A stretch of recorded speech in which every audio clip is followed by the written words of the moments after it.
Hello, welcome everyone to Burge's Power Hour. And today, wherever you're calling in from all around the world, tonight, it's all about the essence of sex and intimacy.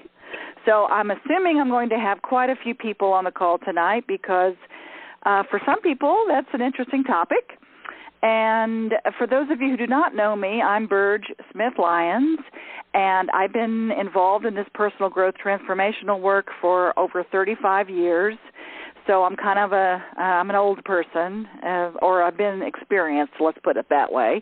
And also I have the workshops and play shops that I've been teaching all around the world for 22 years, Essence of Being, and all of the Essence series, all the graduate levels, and all of the different kinds of play shops. But tonight, and I invite you, by the way, to go to essenceofbeing.com or eobinternational.com and check us out and see what workshops are coming up in your area. So tonight, though, I'm going to get right to it, to sex and intimacy, because so many of my graduates and people that I have known and worked with over the years, some of the biggest things that come up for people is how to be intimate and what does that mean. And I just want to give you some background or some kind of a definition, I guess, if you will, of what this means to me and what I'm going to be sharing with you tonight is that intimacy does not mean necessarily sexual conduct or sex, and sex doesn't necessarily mean intimate.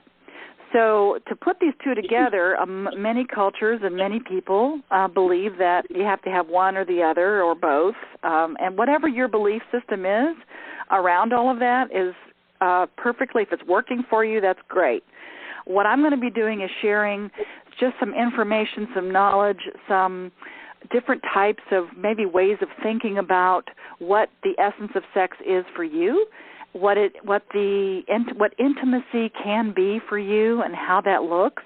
It doesn't necessarily mean the same thing, though, for some people, okay? So, again, get pencil and paper handy if you can, if you're not driving, because we're going to go around and dig in that little subconscious minds of ours about what's going on about sex and intimacy. So those of you who do know me, you know that I like to go to that subconscious level. We go into that bubble talk, the subconscious thoughts that keep you from getting what you want. And if you've never heard me before, bubble talk is, if you can imagine a balloon over your head, or those little bubbles that are in cartoon characters when they're thinking something, that's your bubble talk. Those are the subconscious thoughts that run you, because you might be saying one thing, but your results are showing something else. So oftentimes that is because your bubble talk and your conscious thoughts are not aligned. And I always start off all the power calls with this, that basically if you put your foot on the gas, those are your desires. If you put your foot on the brake, that's the resistance. That is the resistance or the belief that you can't have it, which can be your subconscious thoughts or your bubble talk. So if you're driving around with sex on the brain or intimacy, wanting to have more intimacy or love or any of those types of connections with people, sometimes you might say you want that, but your subconscious thoughts might be blocking you. You might be putting on the brake at the same time. Therefore, you end up spinning your wheels and not going anywhere, because obviously if you're driving a car with your gas and your brake on at the same time, you're not going to go too many places. So without further ado, let's get right into that. Now, many of you may have heard of the fear of intimacy, and again, I'm going to rephrase that to intimacy means into me see. It's that part of you that hides, perhaps. It's that part of you that is afraid to let anyone see what's there. Because when you're intimate with someone, and it can be anyone, it doesn't have to be a sexual partner, but when you're intimate, you're absolutely saying, hey, look at me, look inside of me, I'm not going to hide. And one of the things that we say in our Essence of Being classes is our strength lies in my vulnerability. So the more vulnerable you become, the stronger you become, the more powerful you become. And this is sort of an oxymoron for many people. What do you mean the more vulnerable I am, the stronger I am? Well, this is totally in alignment with our experience tonight about intimacy. That the more you allow someone into your space, the more you allow someone to see who you really are, the more powerful you become, the stronger you become, because you're saying, I love myself enough to allow you to come into my space. So when we fear intimacy, there's a lot of reasons why we would do this. So let's go and look and see why people might fear being intimate and how that can relate to their sexuality as well. If you want to have an enlightened relationship, you have to see yourself with more light and see another person with more light until they become a delight.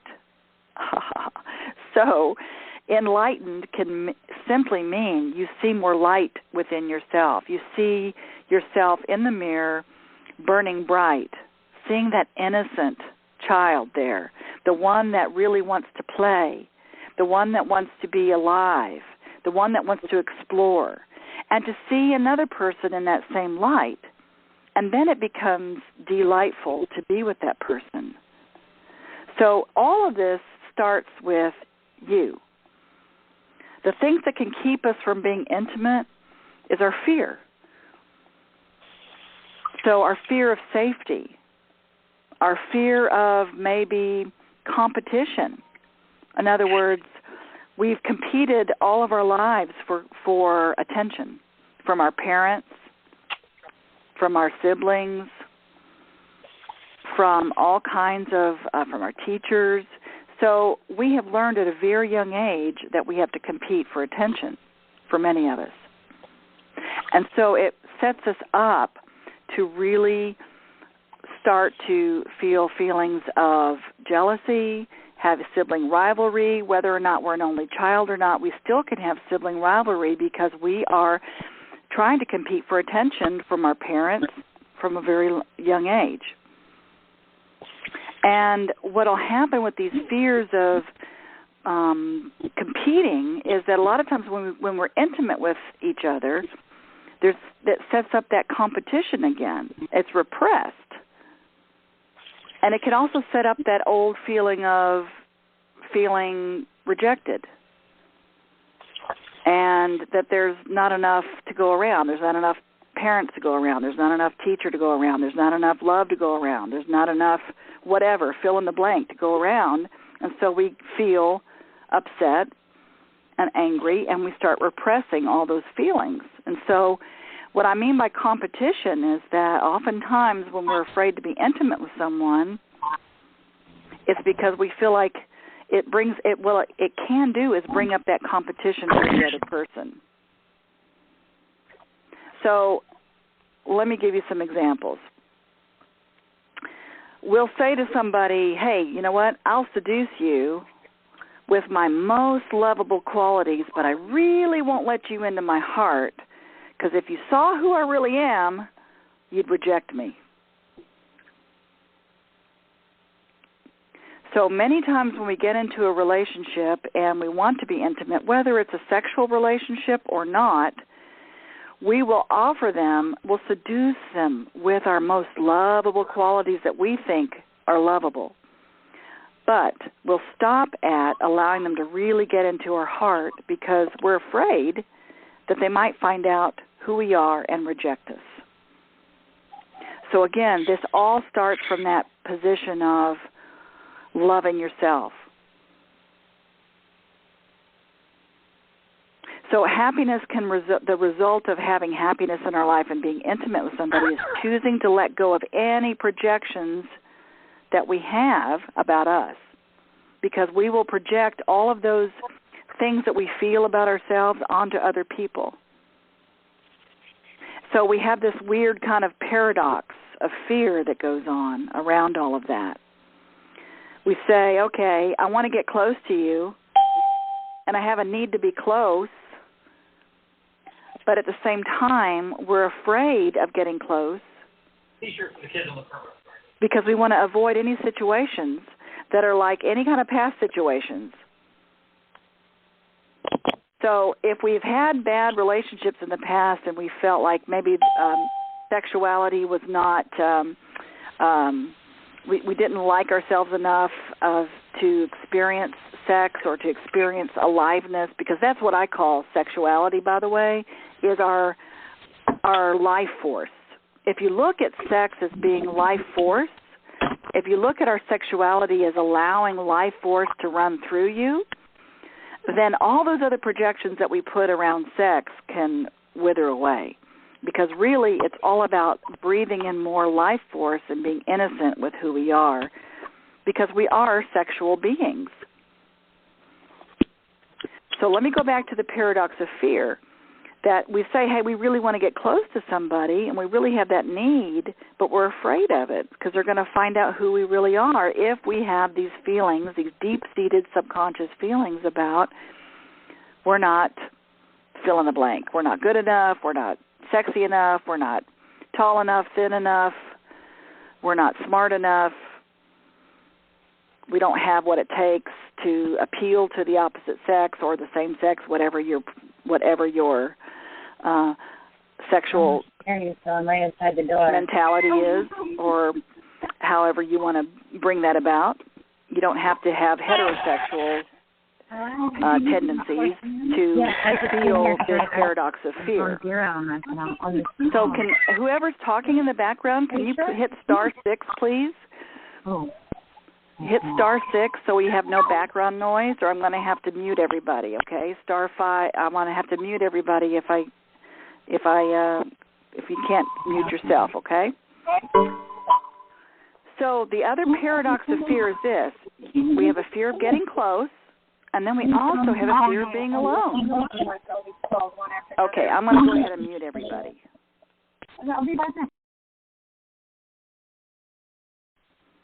All right. So we have this fear of being alone as well.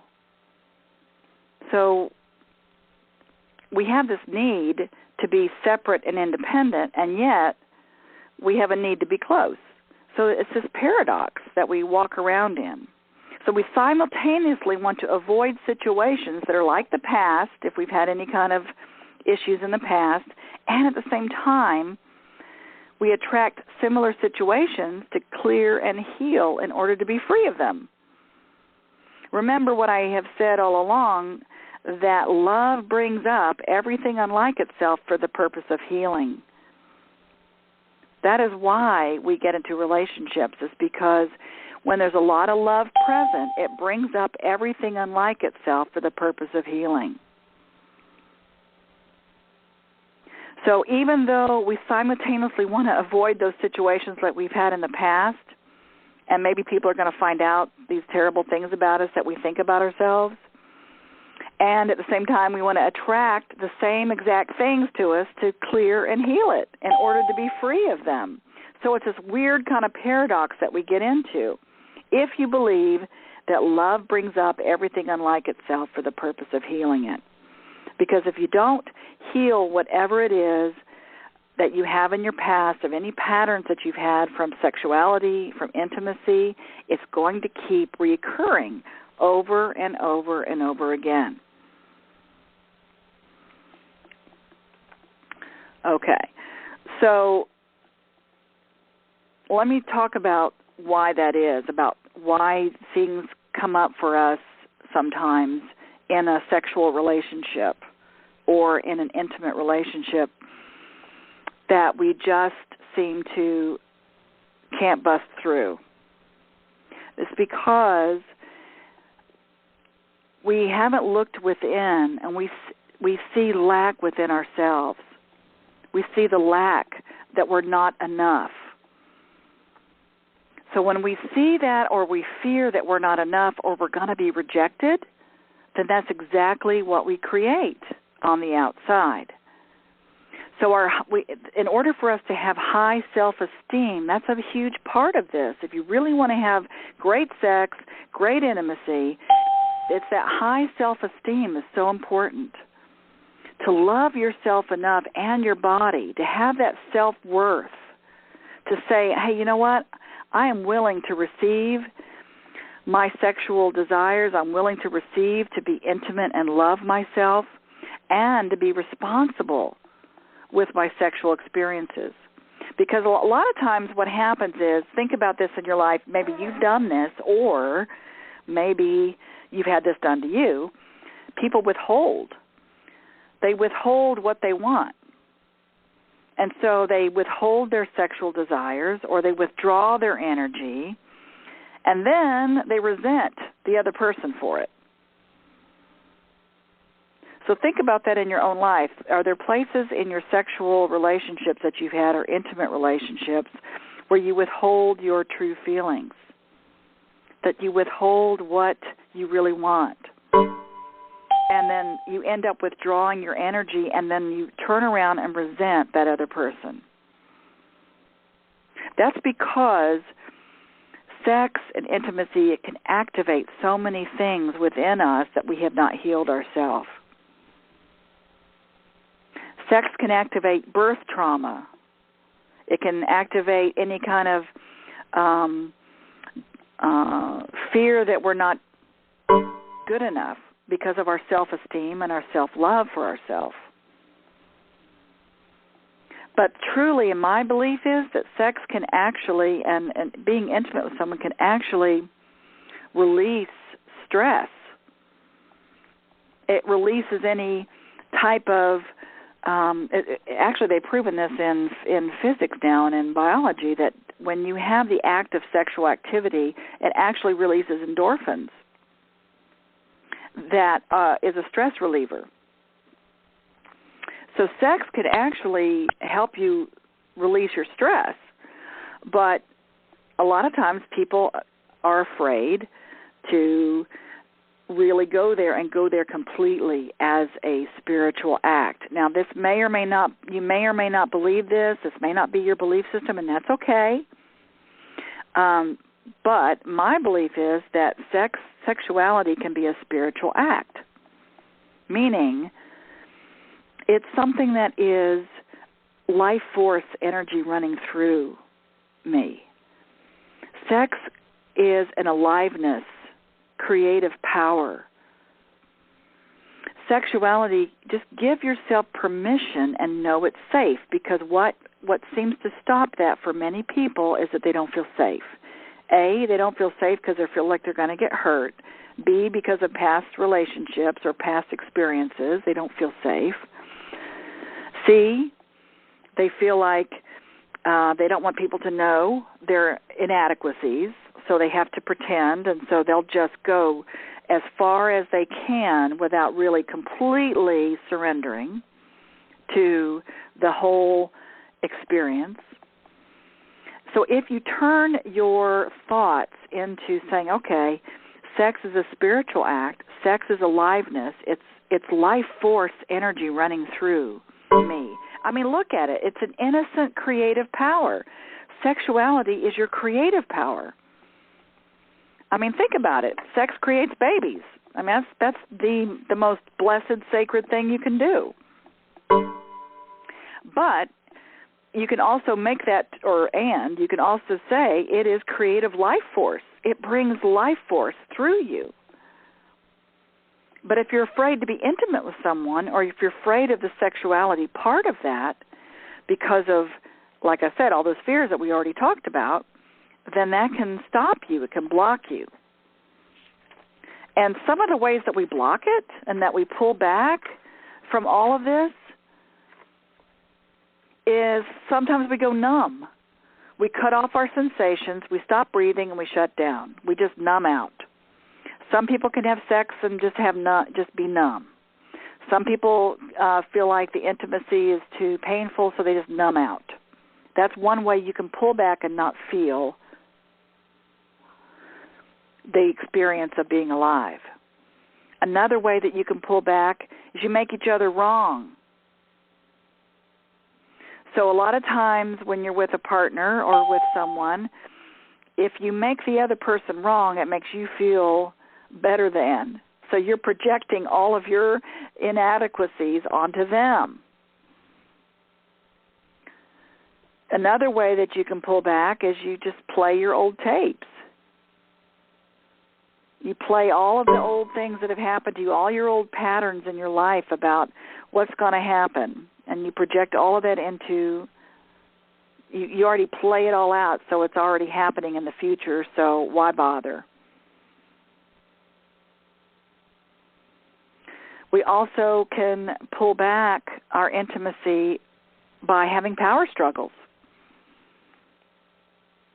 So we can say, well, it's your responsibility to please me, or vice versa.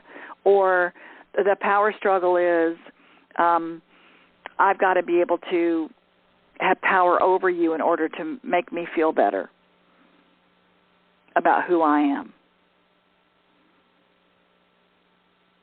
Another way that we pull back is we have these conflicting feelings, meaning that we have feelings that are really, really conflicted because of our past resentments. We really, really want to be with somebody, and yet all these things come up from the past, right there in bed with us, or right there in wherever we are.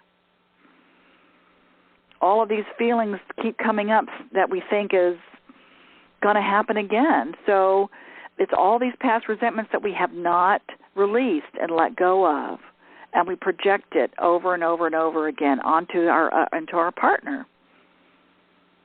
Another way that we will pull back is we have arguments. That's pretty self-explanatory. And then we also pull back by illness. Sometimes we get ill.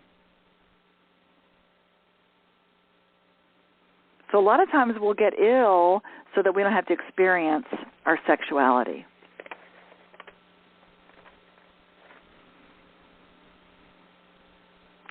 So what I'd like to do is have you get out your pencil and paper, and we're going to do something here in a minute. I want to go in there and see what's in your subconscious mind around sex and around intimacy. And the first thing I want to say is intimacy is the result of revealing yourself to others, okay? It's a frightening proposition to many of us.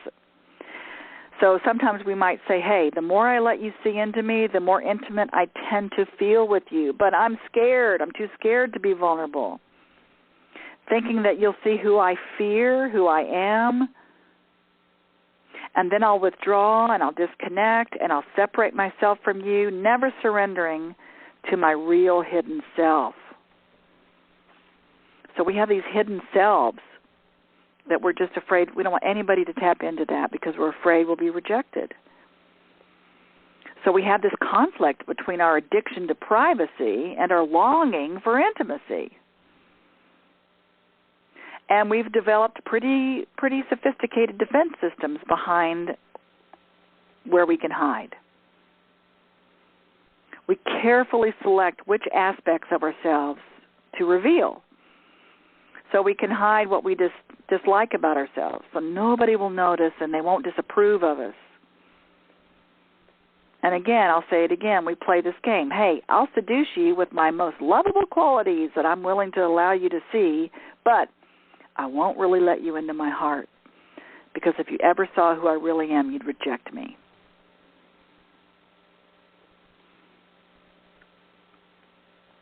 So intimacy is a process of self-discovery. So it requires courage to discover yourself. So you find out how safe you are with your feelings. You find out how lovable you are, even when you're vulnerable. And you can discover the joy of being touched deeply. So the fear that you feel when you're drawn toward greater intimacy with someone, it's a healthy fear. It's not a danger sign. Fear is frequently an invitation to greater safety with more energy. So you can use that fear Use that fear of, oh my goodness, they're going to find out about me.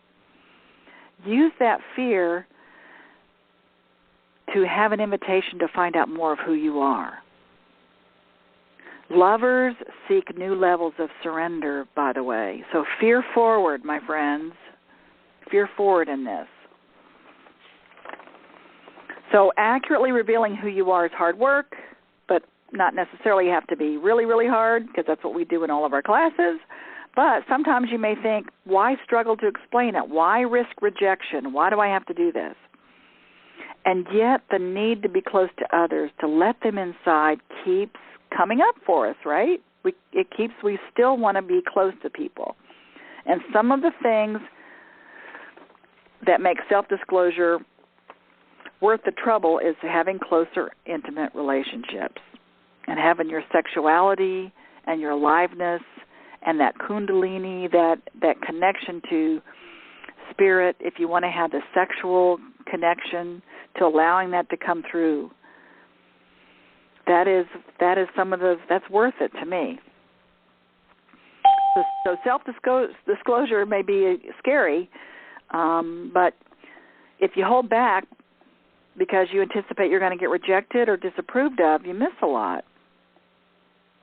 So self-disclosure makes relationships exciting, and it builds intimacy, and it clarifies who you are, and it enlivens you.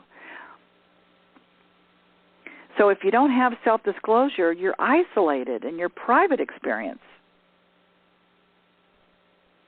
So you're always disclosing something whether you like it or not, by the way.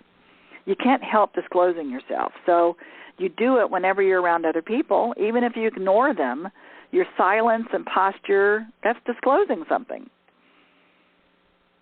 The question isn't whether or not you're going to disclose who you are, but how to do it appropriately and effectively. All self-disclosure is just simply communicating information about yourself. So let's go there and find out some information about yourself, shall we? So what I'd like for you to do is to get out your pen and paper, and we're going to do a stream of consciousness writing, and what that means is that you're going to fill in the blank. I'm going to say several different statements. You fill in the blank. Don't edit it. Don't think about it. Just write down the first things that come up out of your thoughts. So you say it out loud to yourself, and then you write down the first things that come up. And just let it flow. Just keep writing until I go to the next one. And this way you'll be able to identify some things that are going on in your subconscious, perhaps. Okay? So here we go. The first thing you want to write down is, the trouble with sex is... The trouble with sex is... And just write down the first things that come up. Don't try to think about it. Just write them down.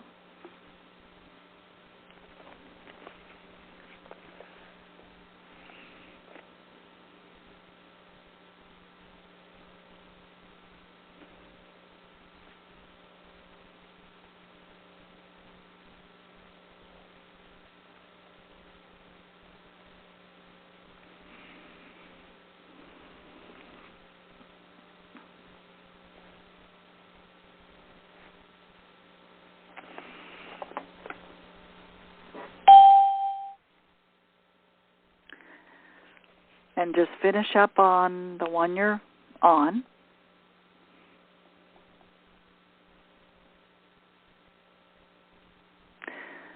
And then the next one you want to write, stream of consciousness writing with, what I learned from my mother about sex is... What I learned from my mother about sex is... What'd you learn? What'd you hear? And if you can't remember, make it up.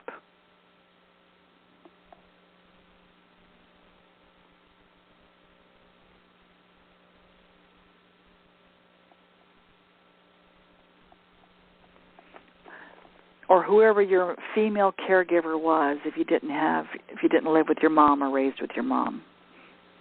What I learned from my female caregiver is, what I learned from my mom about sex is.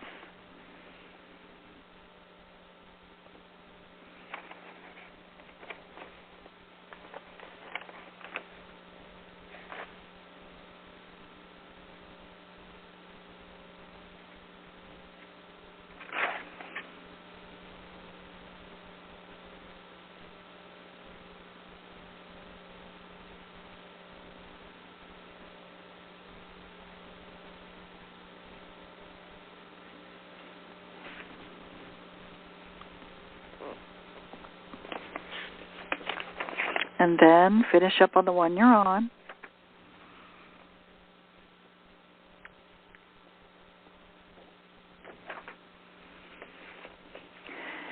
And then write, stream of consciousness writing, what I learned from my father about sex is, what I learned from my father about sex is, or if you weren't raised by your father, your male figure that you were raised with, if you had one. And if you don't remember, just make it up. What I learned from my father about sex is.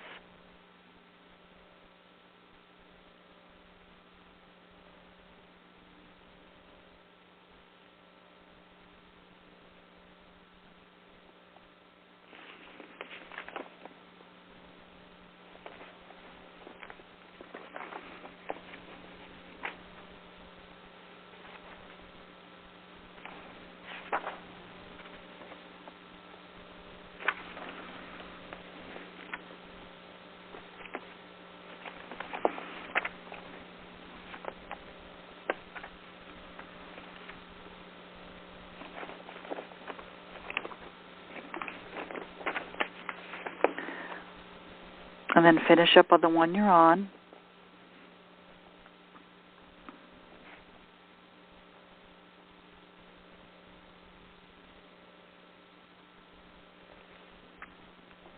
And then the last thing is, my most negative thoughts about sex is. My most negative thoughts about sex are, or sex is. My most negative thoughts about sex is. And write down the first things that come up.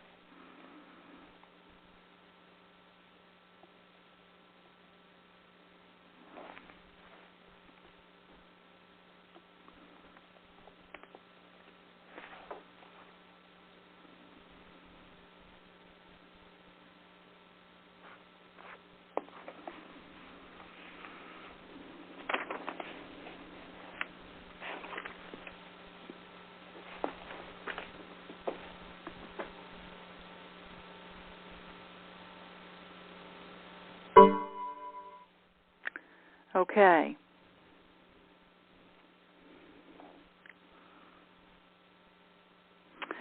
So hopefully you had some things that you wrote down that you might be able to see there's a pattern there.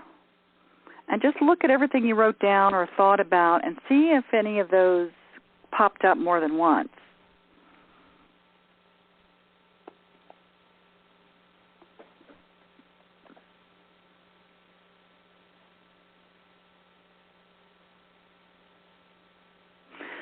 So if it did, I'm going to open up the lines so that we can talk with someone who wants to share anything or ask a question about any of this, and then we'll get to some of the things about what you can do about it, give you some tools and some affirmations. And those of you who do not know what affirmations are, they're little lies you tell yourself until they become true.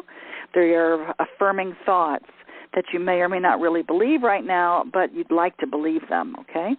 So I'm going to open up the lines and see if we can have somebody share what they wrote.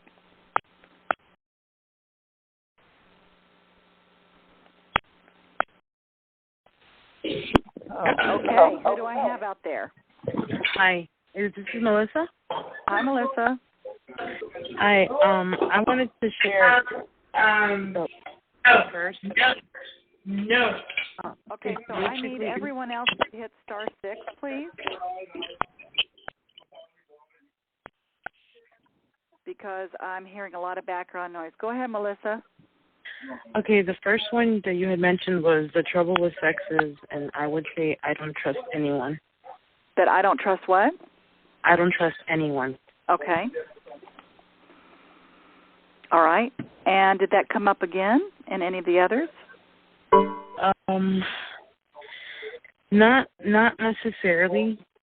It is a lot of negativity, and towards the last one is kind of a trust issue.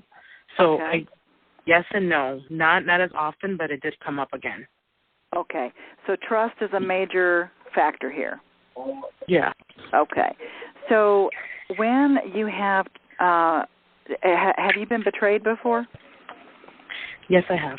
Okay, so most people have, right? So trust can definitely, and one of my calls I did this year was all about trust, about learning how to trust again, and how do you do that even though you don't trust people or you've had evidence that you can get hurt and that you can get betrayed. How do you trust? So again, one of the things you can do with trusting when it comes to the realm of sexuality and intimacy, you know it is a fear that you're going to get hurt, right? Right.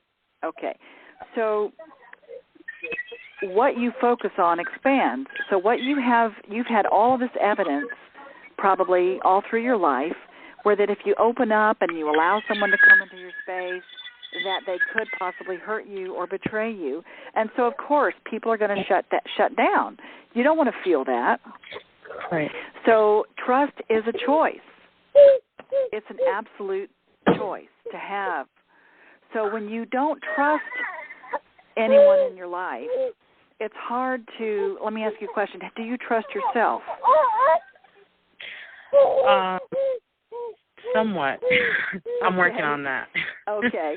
So a lot of times the first place to start, honey, when you feel like you can't trust other people, the first place to start is trusting yourself that you make the right choices for yourself. Okay? Okay. So one of the things that you can do is you can start saying to yourself that trust is a choice, and I choose trustworthy people in my life. And I choose trustworthy people in my life. Okay. In my life. Okay. Thank you. And one of the things you can do in order to rebuild trust, okay, is you make small agreements with people, and if they keep them, then that helps rebuild the trust. One of the best ways to start rebuilding the thought process that I can trust other people or trust myself is make little agreements with people and keep them. And if you make little agreements with people and you keep them and they keep it with you, that starts rebuilding the trust. Okay. Now, trust is a big issue for people. Like I had a whole call, and I do all of our workshops. We do a lot of exercises and a lot of ways to how to rebuild trust and allow that in your life again. So it is really important that you are able to say to yourself, I choose trustworthy people in my life because I trust myself. Because I trust myself. Okay. Yeah, that's a start, and that's an affirmation, okay? Thank you for that. Yeah, go ahead. No. I was just thanking you for that. You're welcome. And there's so much more for you here, Melissa, and I really appreciate you sharing that. And see, you trusted enough to speak up, so start noticing and paying attention to all the places you do trust, and the more you start trusting yourself more, and the more you allow those trustworthy people in your life, the more evidence you're going to get that you can trust and that you're choosing the right people in your life. So let me ask you, so how do I know, since I'm kind of a little bit iffy on some of the judgment calls that I make, how would I know if I'm making the right choice? Do you trust your gut? I'm starting to do that a lot more often, because when I didn't trust my gut, it kind of backfired on me. So That's right. I'm definitely starting to trust my gut a lot more often, but I still have that little feeling where it's like, well, I'm kind of doubting myself in a way. I understand. It's your intuition that you are not trusting right now. So trust your intuition that you will make the perfect choices for you and that you can attract trustworthy people in your life. Just make that decision. Trust is a choice. And if you bring someone into your life that you thought you could trust and they didn't, the key here is to not beat yourself up about it. Okay.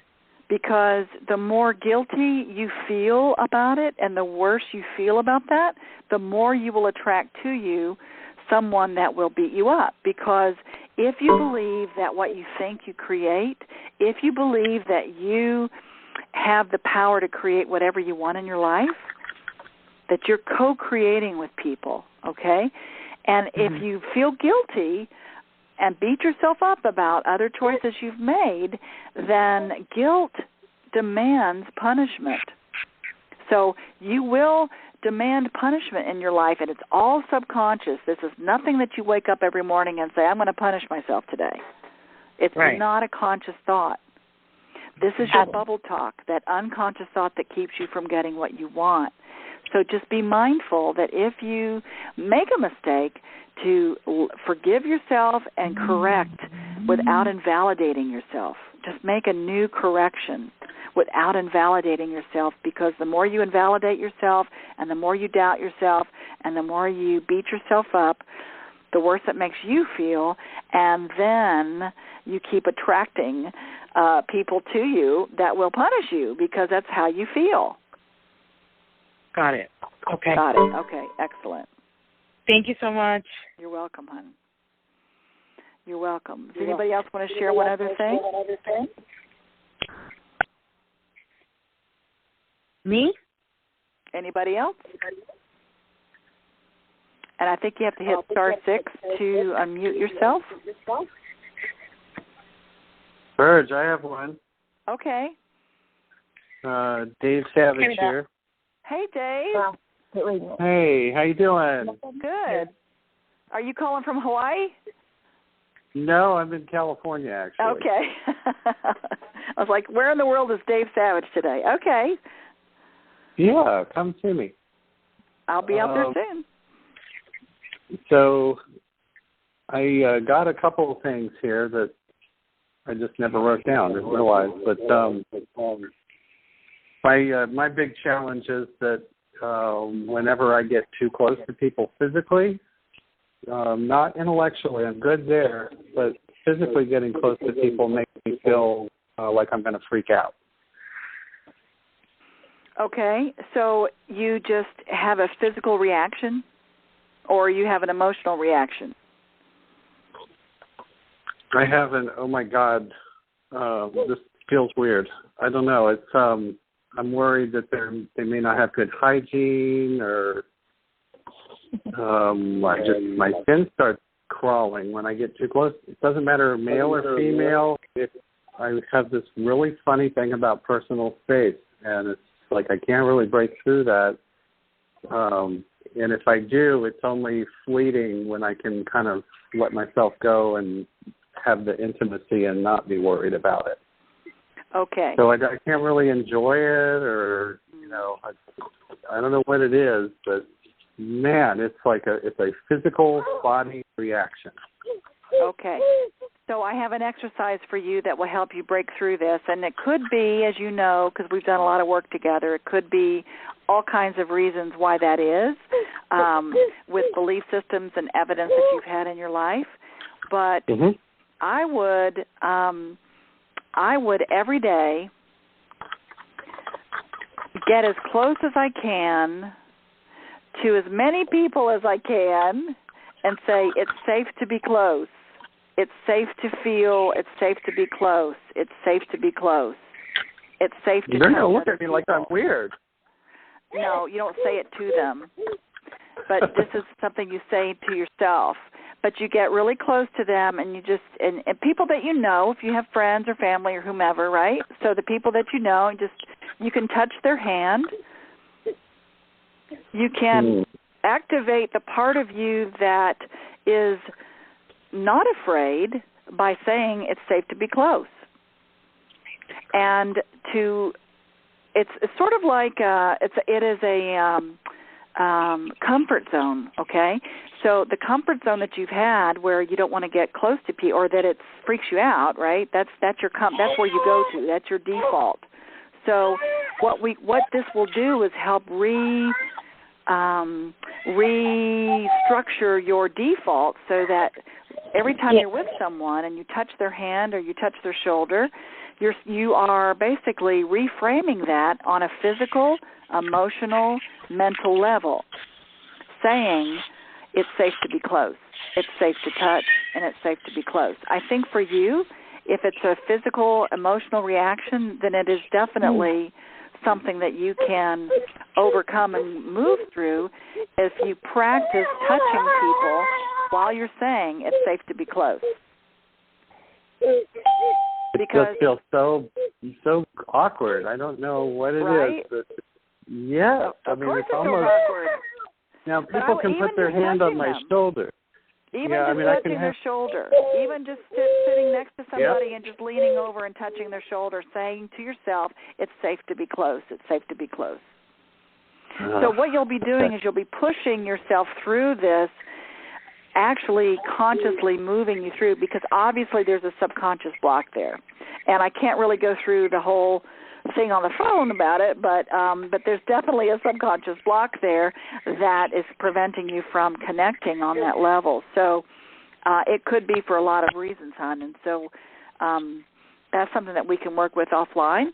But also, okay. But also, I think a really great practice would be just practice every day. Make a conscious choice to touch someone, and say, as you're touching them, it's safe to be close. And what that will do is start reframing your physicalness, your emotional, and your mental part about human touch. And oftentimes, if we have some kind of a reaction, it can start straight from birth or before, but it can start straight from birth. If you were not touched, if you were not held, if you were not rocked, if you were not connected to human touch for a while or enough, then that can set you up from the very beginning. Okay. Well, lots of work to do. It seems stupid to most people, but it just really gets me. I do touch people, but I have to break through the barrier every single time.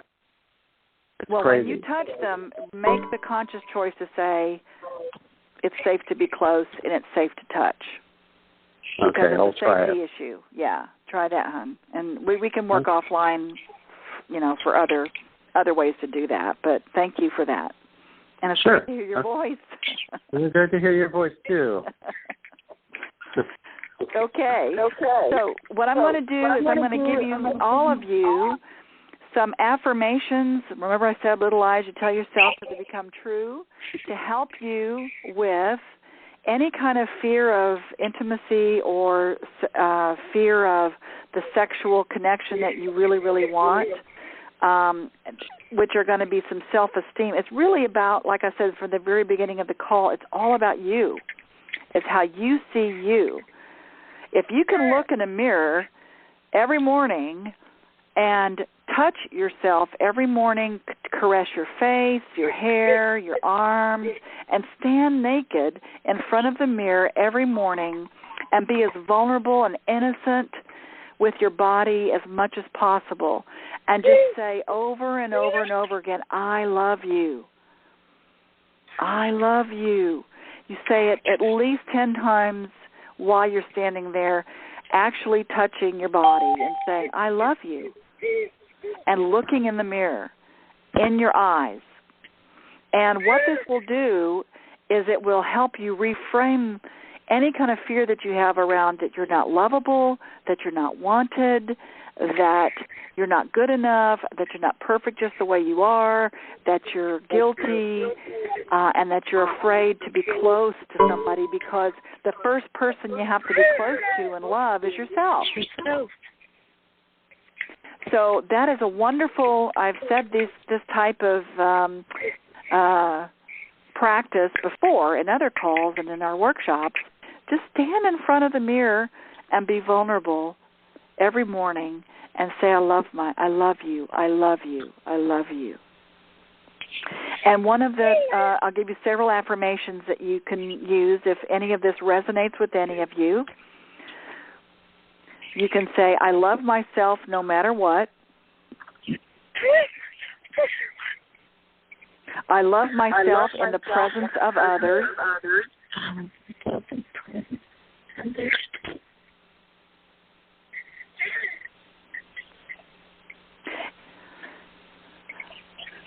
My sexuality is my aliveness. Hey, Marge, could you repeat those last two? The background noise. My sexuality is my aliveness.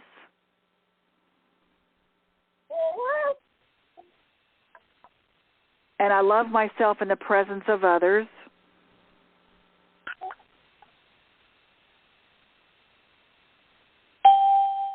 It's safe to feel intimate.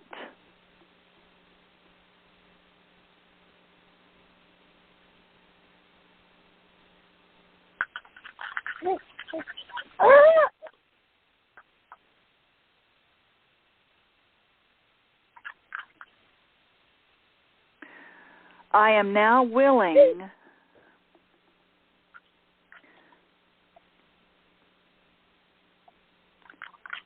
to allow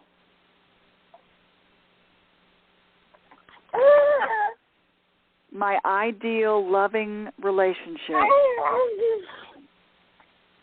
I am now willing to allow my ideal loving relationship, starting with me.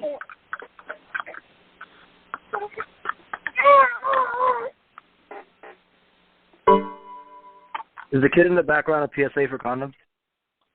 Yeah. And the last one is, I am right and perfect and wanted.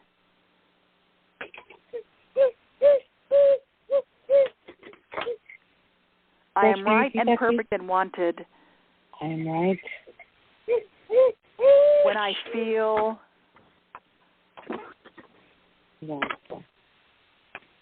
my sexual aliveness.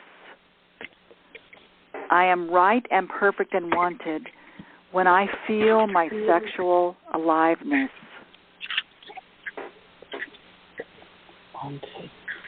I feel my sexual. You said my sexual aliveness? Aliveness, yes. Thank you.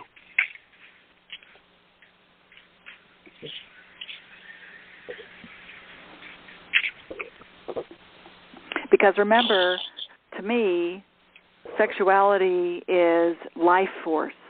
I feel more alive when I allow my sexuality to flow. It's a creative force within me. It can be very sacred and spiritual.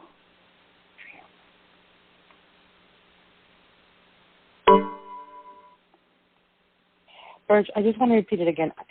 I am right and perfect and wanted when I feel my sexual aliveness. Thank you.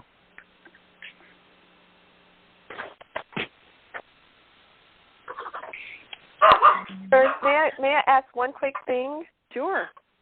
Okay, thanks so much. This is Taylor. Thanks so much for this call. Hey, hon. You said guilt demands punishment. Yeah. Is there anything that you would say do to help get out of that when a person punishes themselves over and over and over again? Yes. What do you think is the opposite of guilt? What's the opposite of guilt? You're so awesome. What if you're either guilty or innocent? Right. Right. So I am innocent. T-H-E-R. I am innocent. So when you're looking in the mirror, vulnerable and naked and exposed, you add in I am innocent. Okay. I am innocent. And that goes with sex as well and intimacy, because sexuality is an intimate, innocent thing. Many of us were raised that it's not, that it's a dirty, thing, and it has to be behind closed doors, and it's just for one. So you can open up your whole way of feeling, thinking, and believing just by saying, I am innocent. Because that's one way, even if you don't believe it, you look at yourself in the mirror every day and you start looking for the evidence that you are innocent, because we're all born that way. We're all born that way, and that never really goes away. It's just we forget. We start making up and projecting all kinds of things that aren't really true about us, because we've gotten all this evidence in our lifetime that may suggest otherwise. And so what you're doing is recreating the evidence, going back to that innocence. One way to really get in touch with your innocence is just be with kids and dogs and animals. They're all innocent. The kids are, little babies are innocent. And when you're in that energy of that, you really can feel their innocence, and it helps you remind you of who you are and that you really are innocent. And that will help reframe the constant beating yourself up. Remember, mastery is course correcting without invalidating yourself. Get in that bedroom. Get in there. Jakey. Get in there. I wish that worked. You might want to mute *6 yourself. Yeah. So just to follow up and to end up for tonight's call, I know it's a lot to try to integrate within an hour, but I want to give you a couple of tools. And just remember that a knowledge of yourself and the other person that you're having sex with, or that you just want to be intimate with, it's really important to know who you are. If you're both willing to disclose your true self, a synergistic deepening of the relationship can really develop. If one or both of you keep large parts of you withheld, the relationship will be correspondingly can be shallow and unsatisfying at times. So my suggestion is, if you're in a relationship, or if you're having sexual relations, or if you want to be intimate with someone, to be willing to disclose who you are. Take a risk to be exposed. Because if you withhold any part of you, then you're not being true and authentic to yourself and the other person as well. Because, listen, disclosure breeds disclosure. As you make yourself available to others, they become encouraged to open up in the response. So you can be the demonstration. So the depth of your communication on a given topic can deepen too. So it's really about offering yourself, self-disclosing and disclosing to people who you are, and not really caring what they think about it. So what other people think of me is none of my business. What's really, truly important is what I think of me.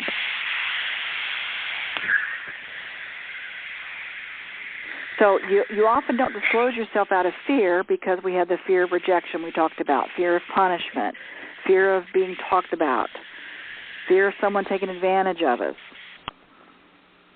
So if you reveal any negative thoughts or traits about yourself, they'll imagine you're all bad. And if you start revealing something positive, you might think you're being accused of bragging. So if you take a stand, you might have to do something about it. So you may be afraid of just having self-knowledge. many people have been called to come to our play shops, the Essence of Being, and all of the other courses that we offer. They're drawn to it, but there's a fear there of self-knowledge. Because you might be suspecting there's some unpleasant truths there, but the really cool thing about all this is that that's all evidence that you've had in your lifetime that's really not true about yourself. And so to be able to identify what is that really you believe about yourself and what the real truth about you is, that's the power. That's when you can make a change, because the most powerful force we have is what we say to ourselves and believe. And if we believe we can't be intimate and we believe we're not good enough, then that's exactly what we believe about ourselves, and it keeps coming up for us to look at. So I'm going to give you one tool that you can use to help your intimacy if you're in a relationship now, or if you'd like to be in a relationship.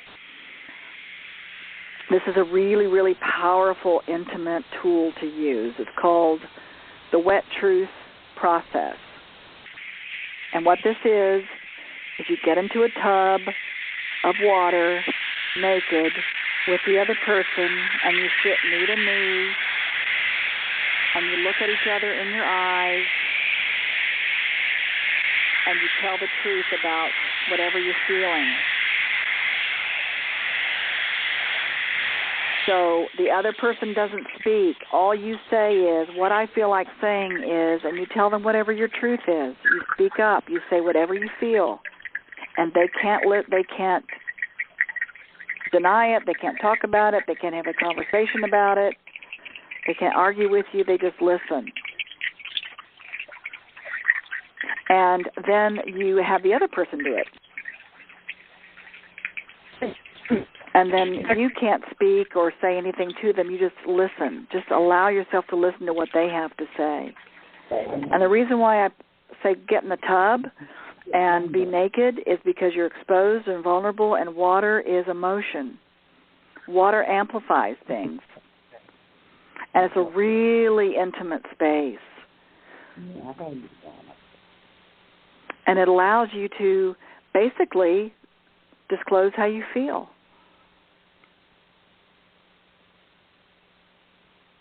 And the more you do that, the more powerful you become, and the more vulnerable you are, the more powerful you become, and the stronger you can be to have the sexual experiences that you want. Make it a sacred connection.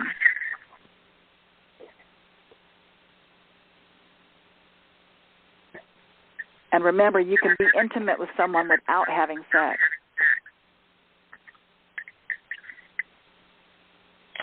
And just keep that in the back of your mind. Sex is aliveness. Sexuality is aliveness, is creative life force. So hopefully this helped you out there. And you, like I said, I can imagine a lot of people having sex and standing in front of a mirror and vulnerable and naked and saying how much you love yourself, and that's really what it takes. And I hope that, and I trust that all of you know that you make a difference in your world, and that you do have the ability to create what you want in your life, and it's safe to feel, and it's safe to connect to people, and to let go of the fears that you have,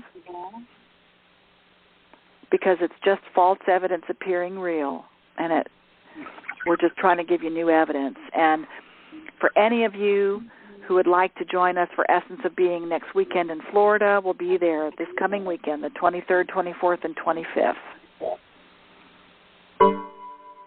And if not, we'll see you in Malaysia or other parts of the world or next year. But I will not be on a power call next month. Normally I do it every third Wednesday of the month. but I will be not able to do it in November, so the next power call will be in December 16th, which is the third Wednesday, and it's a surprise as to what my topic is going to be. I know I've told everyone what my topic is each month, but this time it's going to be a surprise. You're going to have to open it up like a holiday gift. So until then, hopefully all of you got something out of this. I'd like to say goodbye, and I hope to see all of you soon. And remember, what you focus on expands. So bye, everybody. Bye. Bye-bye. Love you. Bye, Birdie. Love you. Love you. Bye. Love you guys. Love Bye. you. Bye. Love you, Burge. Love you.